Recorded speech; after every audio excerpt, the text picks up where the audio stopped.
Nous sommes depuis 2022 8 milliards d'humains sur la planète.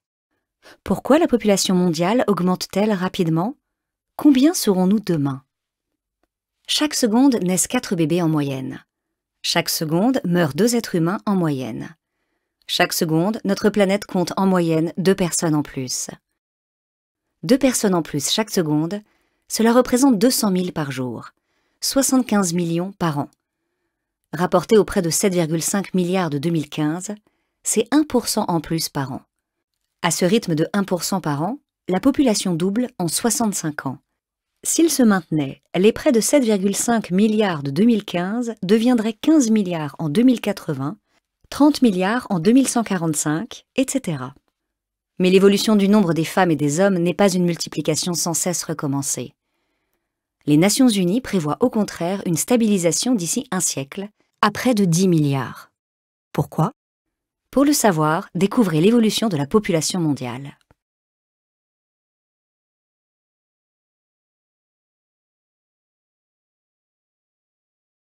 Pendant presque toute son histoire, la population mondiale ne s'est comptée qu'en centaines de milliers ou en millions, et elle n'a augmenté que très lentement. Comptant peut-être 250 millions d'habitants il y a 2000 ans, elle approchait du milliard à la fin du XVIIIe siècle. À cette époque, son rythme d'accroissement se modifie. La population se met à augmenter rapidement. Elle atteint 1 milliard vers 1800, 2 milliards en 1927, 3 milliards en 1960, 4 milliards en 1974, 5 milliards en 1987, 6 milliards en 1999 et 7 milliards en 2011. Le seuil de 8 milliards a été atteint en 2022 et la croissance devrait se poursuivre. Mais jusqu'où? Les Nations Unies prévoient que la population mondiale sera seulement de 10 milliards en 2060 et qu'elle pourrait se stabiliser autour de ce chiffre. Sur quelle base reposent ces pronostics? Et si l'on se tourne vers le passé, comment s'explique la lente croissance jusqu'au XVIIIe siècle? Que s'est-il passé ensuite pour que la population se mette à augmenter rapidement? Découvrez les étapes de l'évolution du nombre des femmes et des hommes.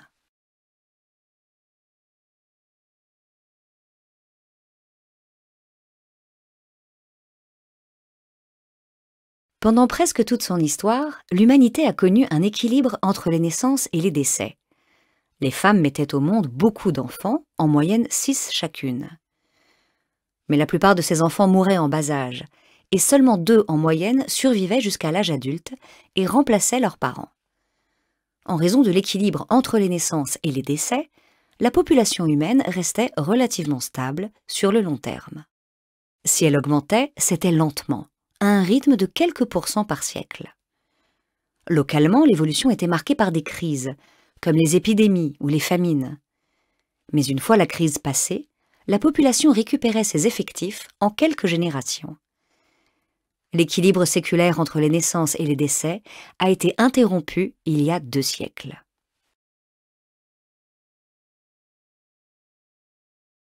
Jusqu'au XVIIIe siècle, la population n'augmentait pas, ou très lentement. Les naissances étaient nombreuses et les décès aussi, les deux s'équilibrant à peu près. Au XVIIIe siècle, en Europe de l'Ouest et en Amérique du Nord, l'essor économique, les progrès de l'hygiène et de la médecine font disparaître les grandes crises de mortalité dues aux épidémies et aux famines. La mortalité, notamment infantile, diminue. Les familles continuent à avoir beaucoup d'enfants et les naissances restent nombreuses. Les décès sont dorénavant moins nombreux que les naissances et la population s'accroît rapidement. Les adultes prennent conscience que la plupart des enfants échappent désormais à la mort et qu'ils n'ont plus besoin d'en avoir autant qu'auparavant pour assurer la relève. La perspective de nourrir de nombreuses bouches et d'assumer les frais d'éducation les incite à adopter un nouveau comportement, la limitation volontaire des naissances. Le nombre d'enfants par femme diminue. La mortalité continue de baisser. Les naissances restent plus nombreuses que les décès et la population augmente toujours. Vient le moment où le taux de mortalité, qui a atteint un plancher et s'est stabilisé, est rejoint par celui des naissances. Le nombre d'enfants par couple est faible, près de 2 en moyenne. Tous ou presque parviennent à l'âge adulte et remplacent les parents à la génération suivante.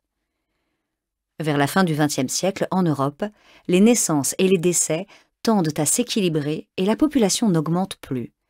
La transition démographique est achevée. La transition a duré 2 siècles en Europe. Le déséquilibre temporaire entre une mortalité déjà faible et une fécondité encore forte a conduit à une multiplication des effectifs pendant la transition.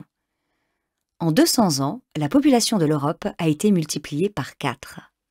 La transition démographique, commencée en Europe et en Amérique du Nord, a touché l'ensemble du monde.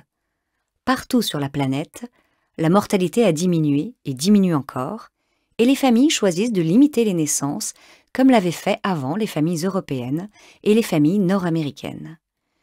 Et partout, la transition démographique s'est accompagnée d'une multiplication du nombre d'êtres humains. La transition démographique devrait s'achever partout d'ici la fin du siècle. L'humanité pourrait alors s'établir à environ 10 milliards, mais la population n'augmenterait plus. Au cours des 3 siècles de transition démographique, l'humanité aura vu sa population multipliée par plus de 10. Et après la transition, le nouvel équilibre verra-t-il vraiment le jour? Rien ne le garantit. Si la mortalité devait rester à un niveau bas, il n'est pas certain que le nombre moyen d'enfants par femme se stabilise exactement à 2 par couple, le niveau d'équilibre à terme. Quel avenir pour la population mondiale à long terme?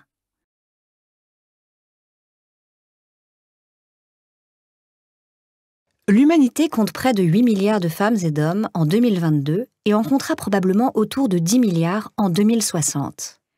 Mais au-delà, combien la Terre comptera d'êtres humains? Les projections sont incertaines à long terme. Beaucoup dépendra du nombre d'enfants que les familles auront demain.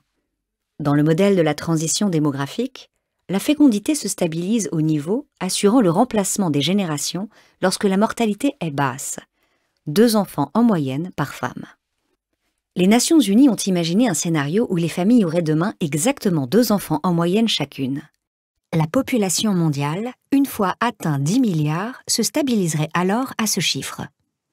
Dans beaucoup de pays où la transition démographique est achevée, la fécondité est très inférieure à 2 enfants en moyenne par femme. En 2015, elle était de 1,6 enfants par exemple dans l'ensemble de l'Union européenne, à 28 pays, et de 1,3 en Italie.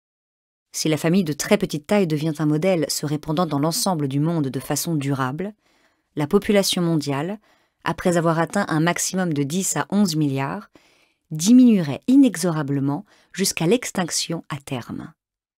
Mais on peut imaginer un autre scénario où la fécondité remonterait dans les pays où elle est très basse pour se stabiliser à l'échelle mondiale à 2,3 enfants par femme. La conséquence en serait une croissance ininterrompue, la population atteindrait 37 milliards en 2300 et à nouveau la disparition de l'espèce à terme, mais cette fois par excès. Un autre scénario est également imaginable, où les niveaux de fécondité actuels sont gelés pour les 3 prochains siècles. Scénario dit de fécondité constante. La population atteindrait alors quelques 134 000 milliards. Ce scénario est irréaliste dès le départ, la fécondité diminuant pratiquement partout dans le monde. Il illustre simplement combien la croissance conduit vite à l'explosion quand elle est sans cesse reconduite. Si l'on ne se résout pas au scénario catastrophe de fin de l'humanité, par implosion ou explosion, il faut imaginer un scénario de retour à terme à l'équilibre. Le scénario moyen est construit avec des hypothèses choisies en vue d'obtenir à terme l'équilibre, avec notamment la fécondité stabilisée exactement à 2 enfants. Il n'est pas plus réaliste que les scénarios de fécondité basse et haute. Il indique simplement le chemin si l'on veut que l'espèce humaine ne disparaisse pas, en tout cas pas dans les prochains siècles. Les êtres humains sont en voie de maîtriser la croissance de leur population. Mais pour vivre convenablement à 10 milliards, ils doivent apprendre à mieux gérer les ressources de la planète et à les partager de façon plus équitable. À long terme, la survie de l'espèce humaine dépend autant, sinon plus, de la façon dont les terriens vivront que de leur nombre.